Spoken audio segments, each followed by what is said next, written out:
Дотоод эссенс мөн чанарын энерги ерөнхийдөө буддист, лам ер нь йогч хүмүүс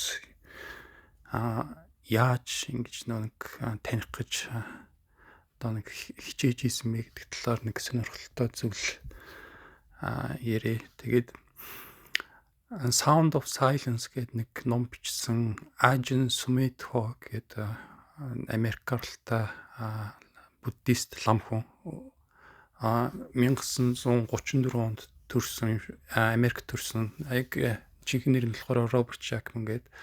Тэгээд энэ хүн болохоор нэг тай буддист урсгалаар Таиландд яг 60-70-аад оны үед очиж одоо нэг лам болоод тэгээд ой модонд бясалгадаг байсан юм шиг. Тэгээд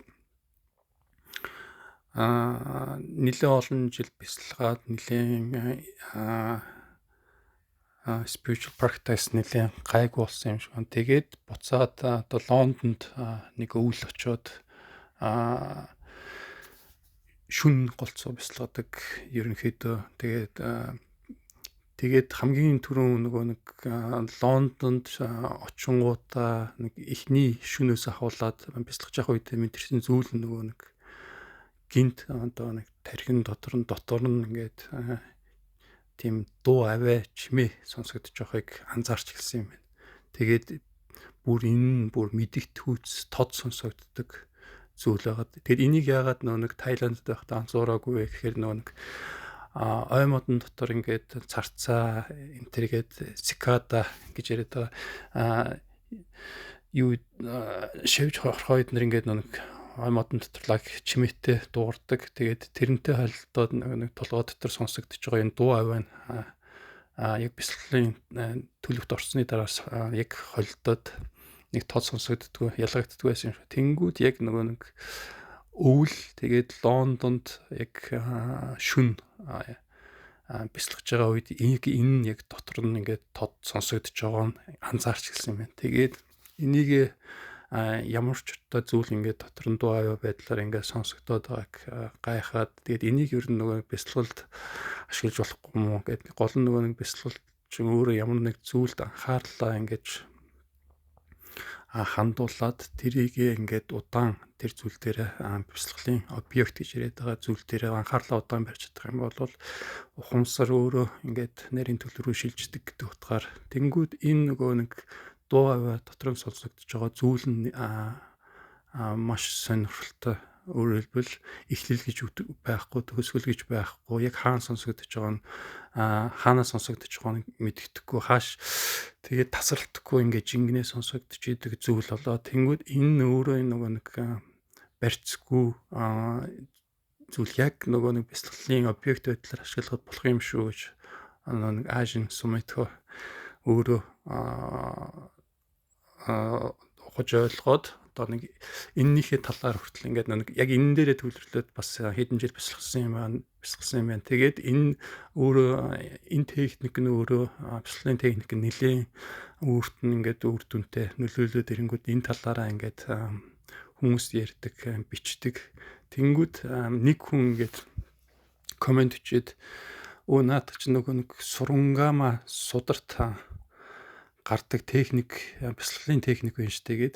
Тэгсэн чинь нэг Ajahn Sumedho болохоор өөрөө ч анзаараагүй эртний нөгөө нэг буддийн бясалгалын техникээр бясалгаж исэн болж таарсан. Өөрөөр хэлбэл яг буддийн яг Махаяна урсгал хаад тэрний дотор байдаг сурунгама судар гэж байдаг. Avalokiteshvara гэдэг нэг бодисаттва одоо судар гэж явуулт юм байна. Тэгээд тэр судар дээр гардаг тийм одоо нэг өөрийн дотоод дуу авааг ажиглах бясалгал хийх боломжтой болсон юм байна. Тэгээд энэ ерөнхийдөө нөгөө нэг бас яг йогч энтхийг талд бас яг ийм төрлийн одоо урсгал хүртэл байдаг юм. Бас маш эртний бүр Кабир Руми гэдэг суфизм ингээд бас мистик урсгал интерес нэлийн гаралтай тийм сураад шавд йога гэдэг нэршилтэй нэлийн бас эртний бясалгалын техник. Тэгээд энэ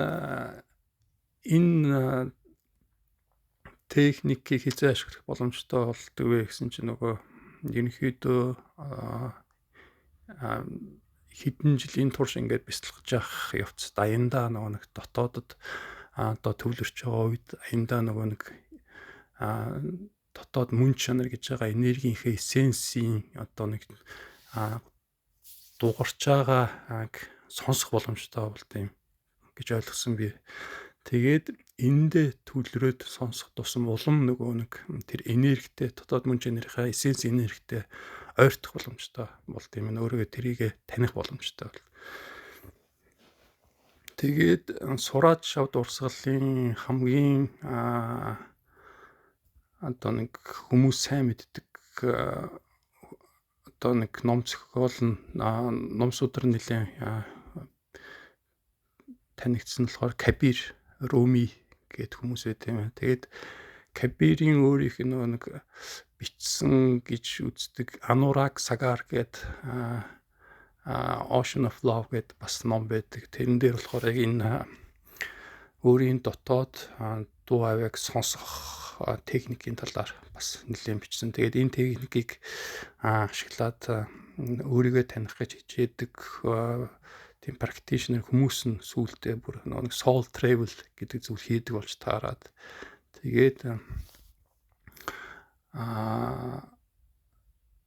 энтиг талдаа бүр яг орчин үеийн урсгал нь болохоор Sant Mat гэж явд юм байна. Тэгээд энэ урсгалын одоо нэг хүмүүсийн одоо бүр барууны шавнарных нь хүртэл бичсэн номнууд байдаг. Path of Master гэдэг бас нэг Америк шавийн бичсэн нэг ийм урсгалын шавийн бичсэн бас ном байдаг. Өөрөөр хэлбэл сүнсэн биеэрээ аялаад маш олон дэсийн ертөнцүүдээр аялж үзсэн тухайга бичсэн. Тэгээд энэ яг ийм аялах чадвартай болоход нөлөөлсөн бясалгалын техник нь энэ сураад шавд йогийн дотоод дуу авиагаа ажиглах бясалгал юм байна. Тэгээд өөр бас нэг сонирхолтой зүйл нь болохоор Yogananda гэдэг сонсч байсан байх нэг йогч намтар гэдэг ном бичсэн. Тэгээд Yogananda-гийн яг сүлд бас ном дээрээ ч бас сайн яг дэлгэрүүлж чийгүү. Гэхдээ яг нэг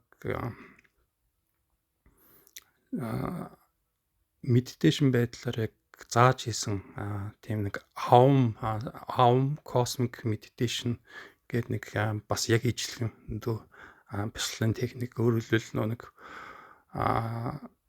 яг сансрын Aum гэсэн тийм нэг авиан дээр одоо нэг төвлөрч бясалгадаг техник бас яг энэ төстэй